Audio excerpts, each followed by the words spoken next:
Suite au succès du dernier épisode, une chose est apparue comme évidente.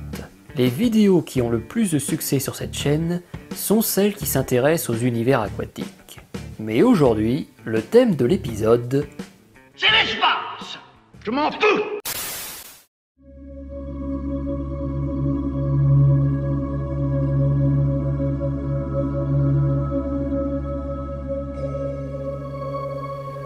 Ah là là, c'est tellement loin qu'on n'arrive même pas à voir à quelle distance ça se trouve. Si vous êtes un passionné d'astronomie, vous savez que dans l'univers, les distances sont considérables. Mais comme souvent en science, ce n'est pas parce qu'on sait quelque chose qu'on a forcément conscience de ce que cela représente dans la réalité. Et les distances dans l'univers en sont un très bon exemple. Si je vous dis que la Terre fait 12 700 km de diamètre et qu'elle se trouve à 150 millions de kilomètres du Soleil, qui en fait 1,4 million, vous avez très bien compris ce que je viens de dire. Ces chiffres, vous les comprenez et vous arrivez même à les comparer. Mais est-ce que vous arrivez à visualiser ce que cela représente réellement? Je veux dire, est-ce que vous êtes capable dans votre esprit de vous représenter la Terre dans l'espace et la réalité de la distance qui la sépare du Soleil, avec en plus leurs dimensions respectives? La réponse devrait être non, car ces chiffres n'ont que trop peu de sens par rapport à la réalité de notre quotidien. Mais c'est justement en faisant appel à elles qu'on va voir concrètement ce que représentent les distances dans l'univers.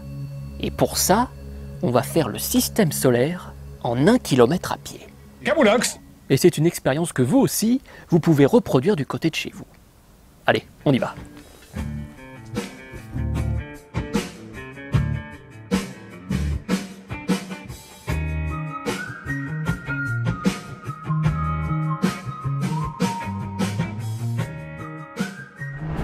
Alors, avant de partir sur le terrain, étudions le parcours sur cette carte cosmique.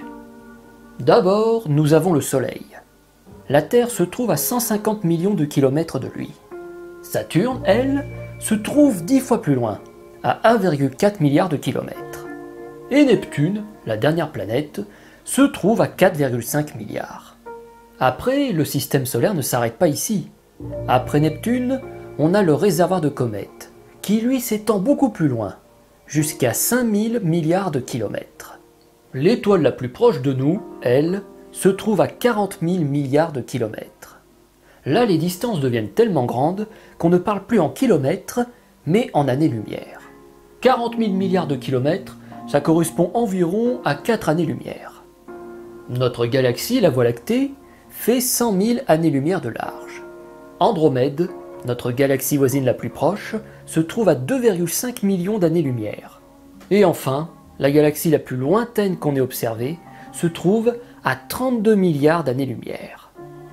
Ouais, alors, j'ai beau être le bouffon de service, je vois que sur ta carte, les distances ne sont pas du tout à l'échelle.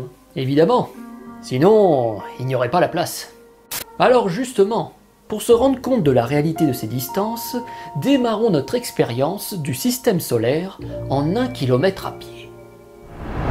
Pour commencer, il faut se rendre compte des différences de taille entre les différents objets du système solaire. On va partir du principe que le Soleil fait la taille d'un ballon de basket. À cette échelle, la Terre ferait la taille d'une tête d'épingle. La Terre, 100 fois plus petite que le Soleil. On n'est vraiment rien du tout. Jupiter, la plus grosse des planètes, ferait la taille d'une balle de baby-foot. Et Neptune ferait la taille d'un petit pois. Et voilà ce que cela rend avec toutes les planètes du système solaire réunies. Maintenant, voyons à quelle distance se trouvent les planètes à cette échelle.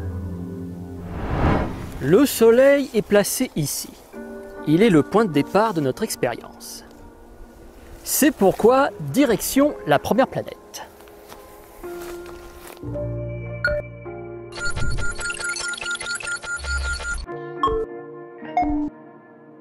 À cette échelle, Mercure fait la taille d'un grain de sable et se trouve à 12 mètres du Soleil.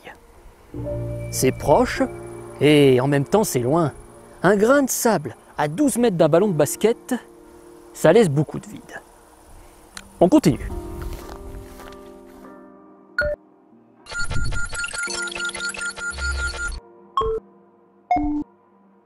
Vénus, qui fait la taille d'une tête d'épingle, se trouve à 22 mètres. Là, c'est le cas de le dire, il y a de l'espace.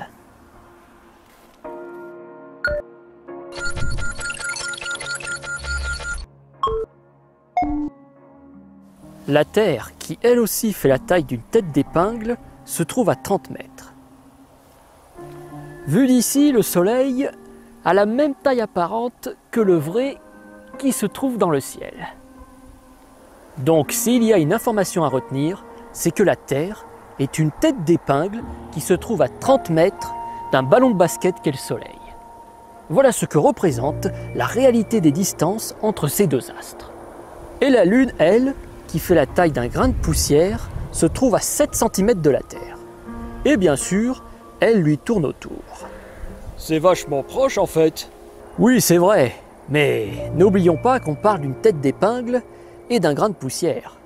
Et l'expérience, elle, est loin d'être terminée.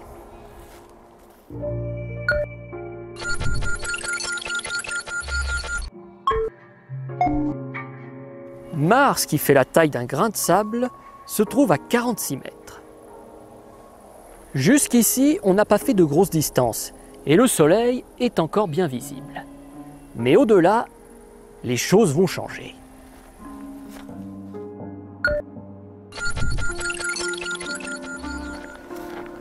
Là, nous traversons ce qui est censé être la ceinture d'astéroïdes.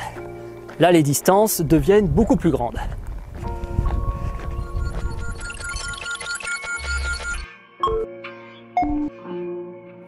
Après 2 minutes de marche, nous arrivons enfin sur Jupiter. Donc Jupiter, une balle de baby-foot qui se trouve à 156 mètres d'un ballon de basket qu'est le Soleil. On se rend compte de l'éloignement extrême de cette planète. Et pourtant, on n'a parcouru que 17% du système solaire. Et à cette échelle, voilà où se trouvent les 4 lunes galiléennes. Io se trouve à 8 cm, Europe à 13 cm, Ganymède à 21 et Callisto à 38. Allez, on continue vers Saturne.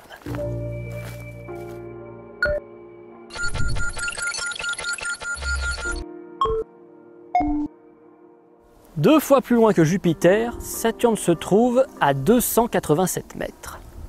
Sa plus grande lune, qui est Titan, est un grain de sable qui se trouve à plus de 24 cm d'elle. Ici, on est 10 fois plus loin du Soleil que la Terre. Là, le Soleil, il est vraiment loin. Il commence à faire la taille d'un point. On poursuit la route et là, le chemin va devenir vraiment long.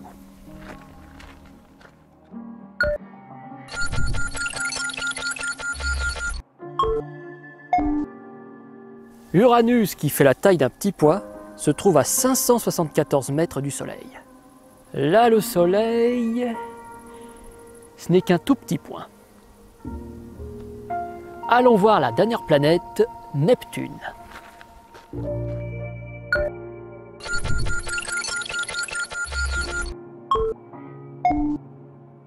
Neptune, qui fait la taille d'un petit pois, se trouve à 899 mètres du Soleil.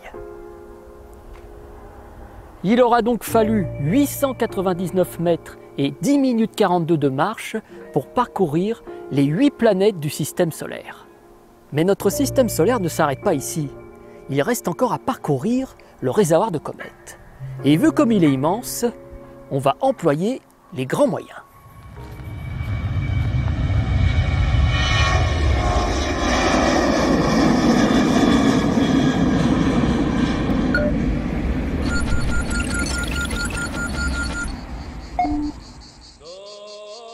Voilà, nous sommes à la pointe sud de la Corse et c'est ici, à 1000 km de notre ballon de basket, que s'arrête le réservoir de comètes.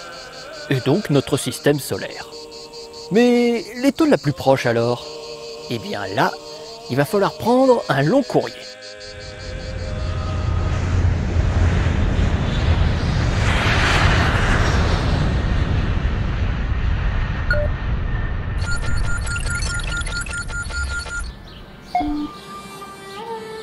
L'étoile la plus proche de nous est donc un autre ballon de basket qui se trouve à plus de 8000 km. Et je ne parle là que de l'étoile la plus proche. Si on veut aller plus loin, eh bien là, il faut allumer le gros pétard. 2, 1.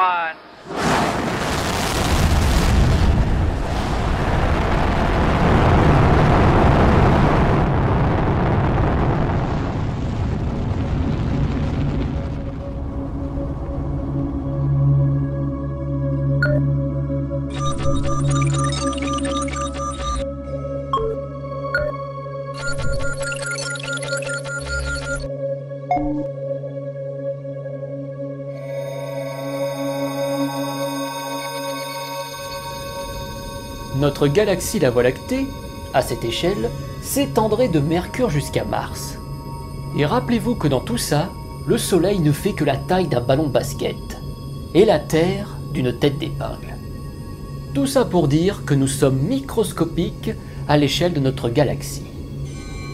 Et ce n'est pas fini.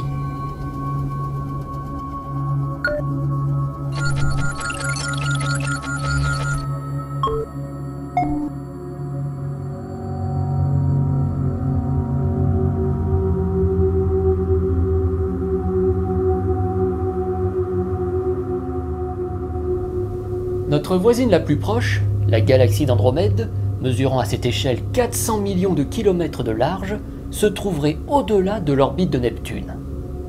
Et si à ce stade de la vidéo vous êtes complètement largué, c'est tout à fait normal. Là, le changement d'échelle est tel que l'expérience atteint clairement ses limites. Et pour ce qui est de la galaxie la plus lointaine jamais observée, eh bien, ce n'est même pas la peine d'aller la voir. Dites-vous juste qu'à cette échelle, elle se trouve à 6 années-lumière de notre ballon de basket. Ouais, ça n'a plus aucun sens. Au final, dans notre univers, il y a des choses qui sont tellement grandes et d'autres tellement petites qu'essayer de se représenter leur taille par rapport à la nôtre est un exercice inaccessible pour notre cerveau. Après, on pourrait dire que dans notre univers, il y a 8 échelles de grandeur. C'est-à-dire 8 échelles de taille où si vous voulez passer de l'une à l'autre, il faut utiliser un multiple qui est d'au moins de 350 000. Voici lesquelles. Les quarks sont les plus petites particules qu'on ait réussi à identifier dans l'univers. Eh bien, un atome est 10 millions de fois plus grand qu'un quark. Une bactérie est 400 000 fois plus grande qu'un atome, et un être humain est 400 000 fois plus grand qu'une bactérie. La Terre, elle, est 7 millions de fois plus grande qu'un être humain. Le système solaire, du Soleil jusqu'à Neptune, est 350 000 fois plus grand que la Terre. Notre galaxie, la Voie lactée, est 200 millions de fois plus grande que le système solaire. Et l'univers observable, à savoir la partie de l'univers qu'on arrive à observer depuis la Terre, est 1 million de fois plus grand que la Voie lactée. Et si vous voulez savoir combien de fois l'univers observable est plus grand qu'un quark, eh bien on obtient un chiffre de 1 billion, trillion, septillion, octomie, décimillion, tromie, million, 900 millions de milliards de milliards de milliards de milliards. Soit un 9 suivi de 44 zéros. Ce qui n'a aucun sens pour notre cerveau. Nous humains, nous sommes totalement insignifiants face à l'infiniment grand et incroyablement vaste par rapport à l'infiniment petit. Et si on doit définir quelle est notre place dans l'univers et quel est le sens de la vie, eh bah, franchement... Voilà. Merci d'avoir regardé cet épisode. Alors la chaîne, elle progresse. Depuis le succès de l'épisode Voyage au fond des abysses, on est passé de moins de 600 abonnés à 1600, alors déjà bienvenue aux nouveaux arrivants et merci d'être ici. On continue l'aventure et d'ici la prochaine, préférez la curiosité aux préjugés.